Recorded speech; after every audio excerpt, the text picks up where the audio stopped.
Alright, bon alors salut à tous et bienvenue sur cette nouvelle vidéo. Ici c'est Ludovic Doré et l'idée de cette chaîne c'est d'aider les hommes à s'améliorer physiquement, mentalement et à comprendre la nature féminine. Pourquoi les femmes laissent les mecs gentils sur le carreau? Pourquoi les femmes négligent, ignorent les mecs trop bien? Je sais que ce sont des vérités qui sont difficiles à entendre, mais il faut savoir les accepter. En tant qu'homme, on prend le taureau par les cornes. On fait face sans chialer, on apprend à aller de l'avant et faire face sans chialer comme une bitch.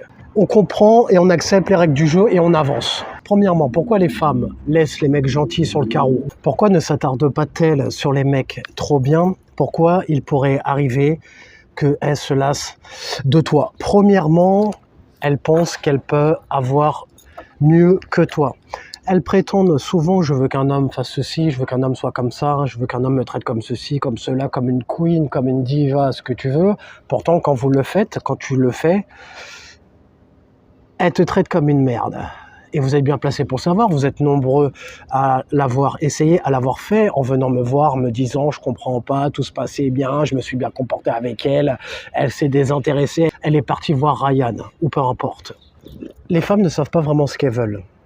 C'est pour ça que je vous dis souvent, n'écoutez pas ce que les femmes vous disent, regardez plutôt leur action. Et la pire chose que tu puisses faire, c'est de te faire coacher par une femme, prendre les conseils d'une femme. Passer par un coach en séduction féminin pour t'apprendre à séduire des femmes. Alors là, mon pauvre, je ne critique pas, il y en a pour tous les goûts.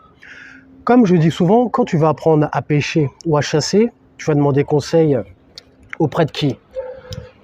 Tu vas demander conseil auprès de qui? Du chasseur ou auprès du gibier. Si tu demandes conseil auprès du gibier, auprès de la biche, elle va t'induire en erreur pour pas que tu sois un bon chasseur, pour que tu sois un mauvais chasseur, que tu n'aies pas les bonnes techniques et que elle et sa famille puissent continuer de vivre. Alors que si tu demandes conseil auprès du chasseur, lui va t'apporter ses réelles techniques. Moi, quand je me suis fait coacher pour apprendre à aborder des femmes dans la rue, je suis parti me faire coacher par des hommes qui sont déjà passés par là, par des hommes qui connaissaient ma frustration, par des hommes qui sont déjà passés par des phases de rejet ou quoi que ce soit, par des hommes qui ont déjà vécu ça. Des hommes qui ont dealé avec la peur de l'approche, la peur de ne pas se sentir à la hauteur, etc. Des hommes qui sont déjà passés par là. Ils étaient mieux placés pour me comprendre. Alors qu'une femme, qu'est-ce qu'elle va comprendre? Qu'est-ce qu'elle va savoir? Ce que ça fait de se faire rejeter? Qu'est-ce qu'elle va connaître au fait d'avoir l'angoisse de ne pas se sentir à la hauteur, l'angoisse de se faire rejeter? Qu'est-ce qu'elle va connaître? Elle n'est pas passée par là. Si je veux apprendre à devenir mécanicien, je vais demander conseil auprès d'un mécanicien qui est déjà passé par là, qui a déjà les techniques, qui a déjà fait des erreurs ou quoi que ce soit auparavant. Ça me paraît logique. Donc un homme qui veut apprendre à séduire des femmes, l'idéal est qu'il sollicite un homme qui est déjà passé par là, qui va connaître toutes ses frustrations, toutes ses angoisses, tous ces doutes, un homme qui est déjà passé par là et qui deal déjà avec des femmes. Donc tu peux le faire en passant par mes formations en description. Tu as les formations en description dont tu as besoin pour pouvoir améliorer tes compétences sociales, que ce soit avec les femmes, que ce soit pour développer ton charisme, améliorer ton style également. Donc tu as tout ce qu'il te faut en description. Deuxièmement, pourquoi elle pourrait se lasser de toi et avoir envie d'aller voir ailleurs, se débarrasser d'un mec trop bien? Le syndrome de l'objet brillant. Si tu es un homme trop prévisible, trop acquis, la vérité c'est que les femmes peuvent vite s'ennuyer. Vous connaissez, elles sont émotionnelles, elles ont besoin qu'on stimule leurs émotions, qu'on les surprenne, etc. Donc une femme peut rapidement s'ennuyer. Et du coup, peut chercher à voir si elle peut trouver mieux que toi. C'est une des raisons pour lesquelles une femme pourrait se lasser de toi, aller voir ailleurs. Chercher à voir si elle pourrait trouver mieux. Ah, avec lui, je m'ennuie un petit peu, il stimule pas mes émotions, pourquoi pas tester Ryan là-bas, pourtant, alors qu'il y a de fortes chances que ce Ryan n'ait qu'une envie, c'est de là, lui mettre son tarif ou peu importe. Je suis pas en train de te dire de traiter les femmes comme des moins que rien ou peu importe. Tu traites les femmes avec intérêt.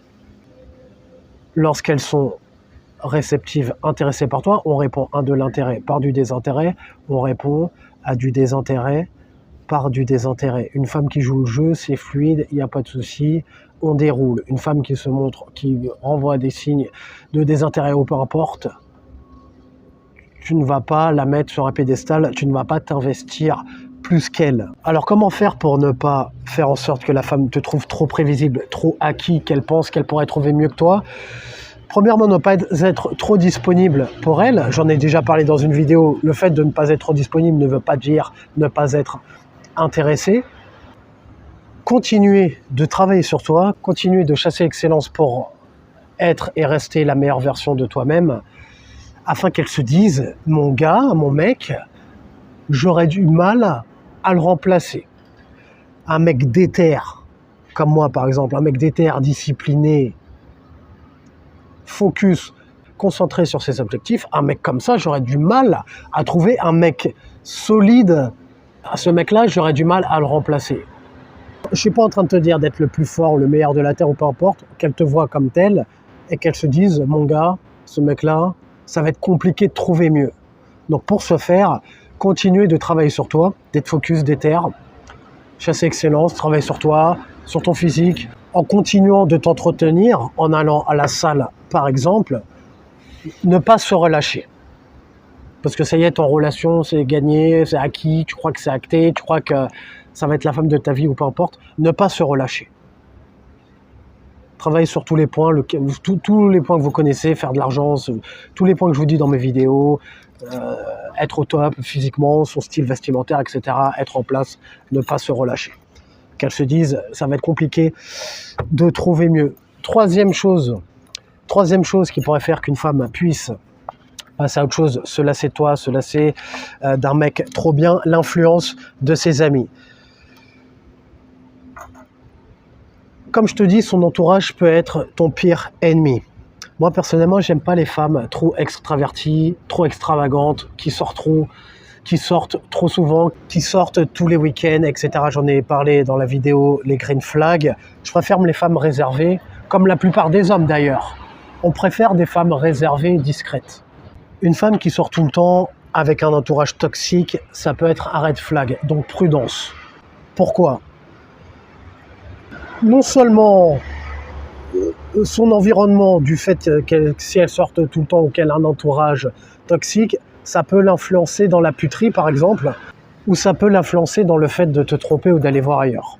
Je suis pas en train de te dire qu'elle n'ait pas d'amis, que ce soit une sans amis ou qu'elle sorte pas ou quoi que ce soit. Je suis pas en train de te dire de chercher une femme forcément comme ça, mais que sélectif avec les gens qu'elle côtoie. Moi par exemple, je suis sélectif avec les gens que je côtoie. Je traîne pas avec des losers, je traîne pas avec des médiocres ou peu importe. La même chose pour elle en fait. Comme je dis souvent, on est la moyenne des 5 personnes qui nous entourent. Rappelle-toi ça. Donc qu'elle traîne pas avec des losers, qu'elle traîne pas avec n'importe qui, regarde son entourage, qu'elle ne soit pas influencée par eux. Si tu traînes avec des winners, il y a de fortes chances que tu deviennes un winner ambitieux à ton tour. Si tu traînes avec des losers, avec des médiocres, avec des fragiles, il y a de fortes chances que ça déteigne sur toi. Eh bien, c'est pareil pour elle. Abonne-toi à la newsletter pour recevoir plus de conseils privés gratuits sur ta boîte mail. Va voir en description la formation gratuite comment investir en bourse avec l'application que j'utilise Trade Republic. En passant par le lien dans la description, tu auras une réduction. Tu bénéficieras de ton bonus également. Mets un j'aime si tu as aimé le sujet de cette vidéo. Abonne-toi si tu aimes le contenu de cette chaîne. Et comme disait Denzel Washington dans Training Day, est-ce que tu préfères être un loup ou une brebis? Prends une décision.